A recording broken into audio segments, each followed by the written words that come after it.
Well, another day. Just got back from the gym. Had to ride those buses again. And I want to talk about those buses again. Because it is such a perfect example of everything that's going wrong. It's a perfect example of everything that I'm talking about. One video when I started riding this bus, there's really great people. So great that I went out of my way to make a compliment and made the statement, when you focus on the positive, then the positive grows. If you give attention to the negative, then the negative grows. And by me talking about it, I'm focusing on the negative. So this is the example. This is why. It's not like,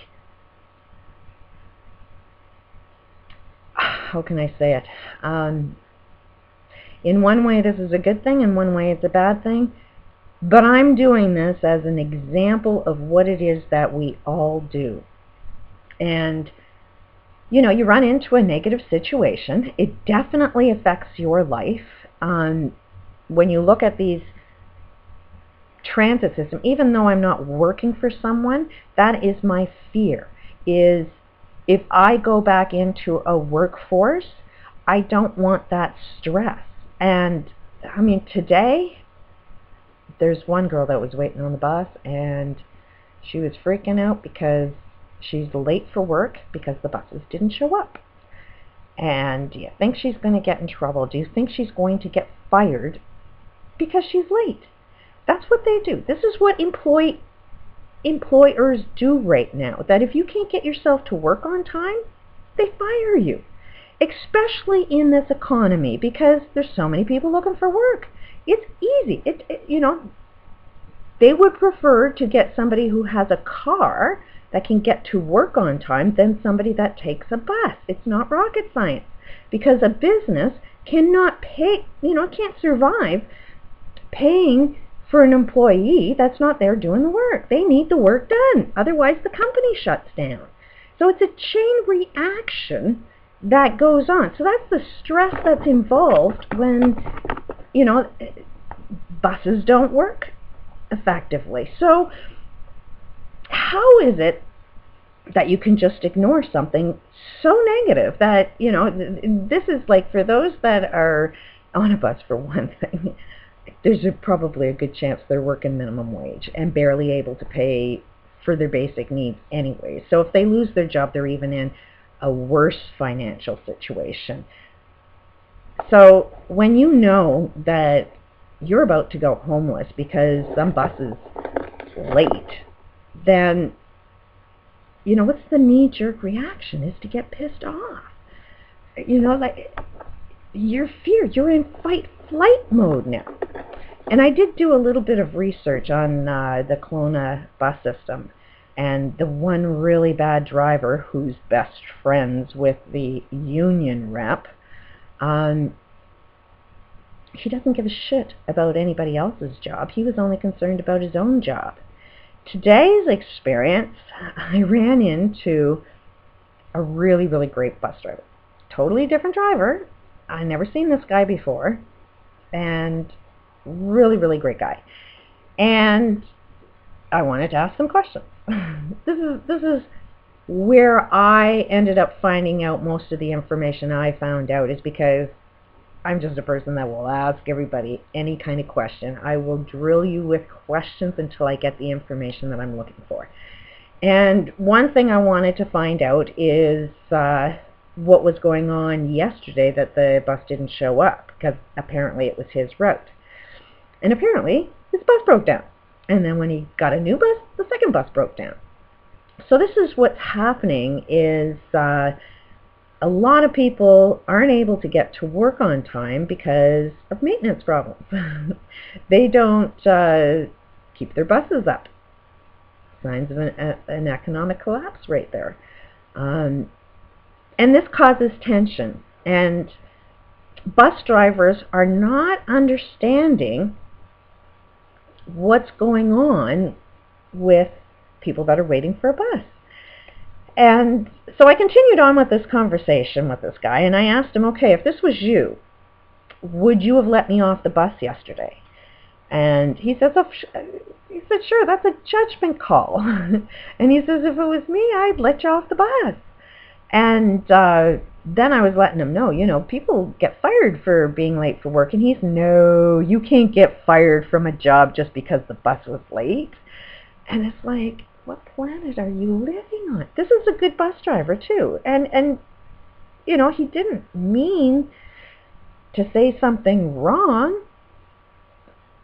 He doesn't even know that he's wrong. Why? Because his whole entire life, he worked there, I think, over 30 years. If I'm not mistaken, I think it was like 32, 36 or 37 years. It was one of those three. I can't really remember. But it was definitely over 30 years. This bus driver has been driving with the safety of a union that, you know, he could treat people like shit. He could do a lousy, crappy job and never get fired. So this guy's reality, all of these bus drivers that work there, their reality is anybody who rides a bus has the same protection. Nobody's going to lose their jobs, you know. So they think that, you know, hey, why worry about being late for work? Just sit there, be patient, you know, let me control your life for as long as I can, you know. And if you get the bus driver yesterday, you know, when you told him that, hey, you're going to be late for work, he says, well, that's your problem, isn't it? So there is absolutely no understanding, and that is what's going on. And again, there's a really good concept the Mandelbrot set that says there's patterns within patterns within patterns. This bus experience that I'm having, you can see the same pattern within our economic system, like globally. The way this guy is behaving is exactly the way the elites. You know, it's my ex-husband who is abusive. It's exactly the same behavior. Control and manipulation. Why? Because they think they're doing the right thing. And they're lacking a great deal of information. They've got tunnel vision. They view the world based on the way their world works.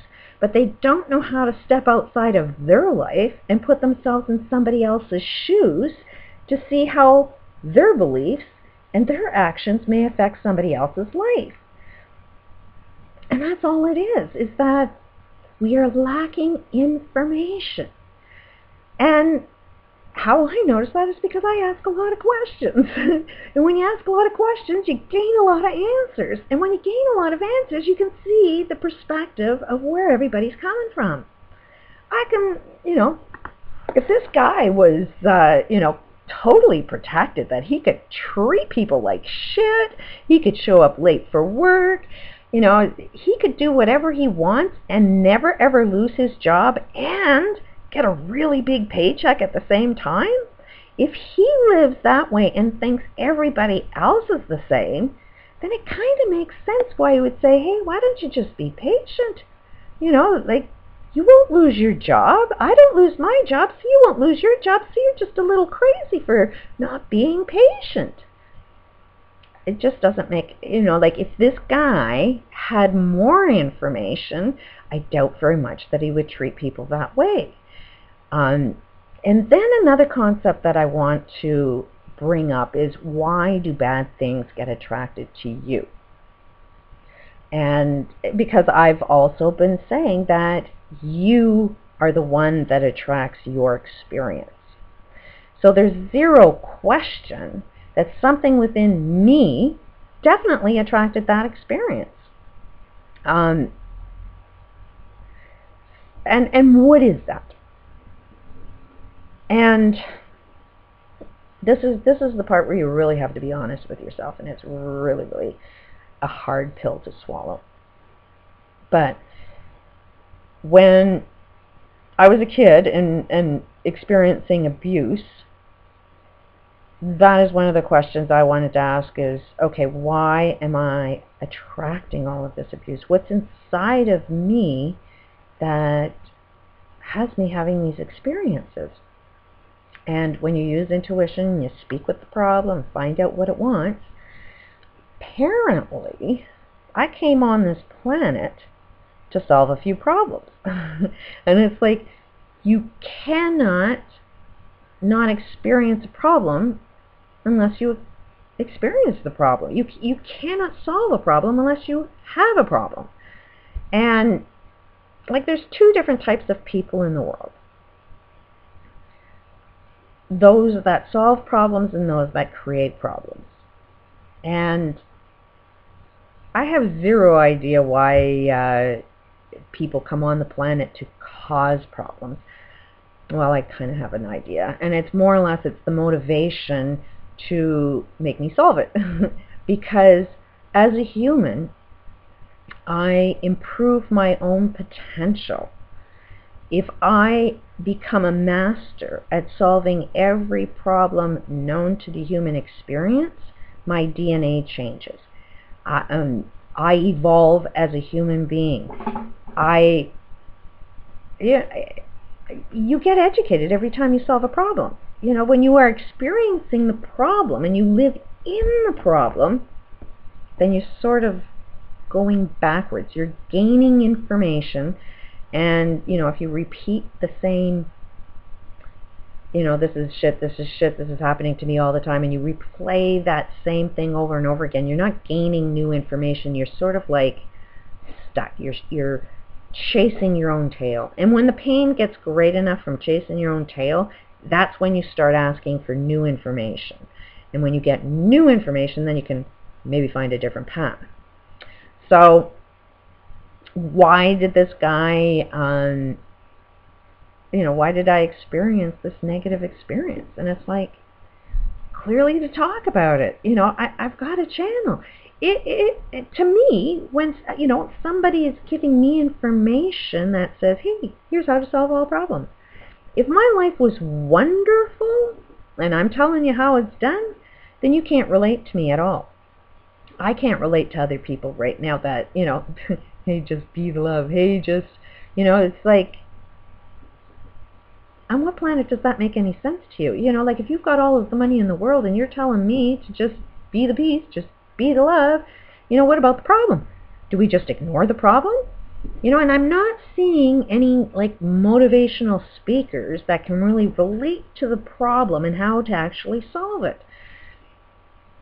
And right from, you know, the beginning of my channel, this is more of a diary to show the example of my life, and as if this is happening in my life, is it happening in your life as well? And this is how I'm dealing with. This is the potential that I'm shooting for.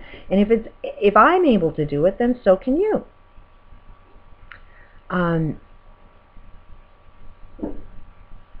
Geez, this new computer is not telling me how. Oh, there it is. I'm just about going over the 13 minutes, so I'm going to continue on another tape.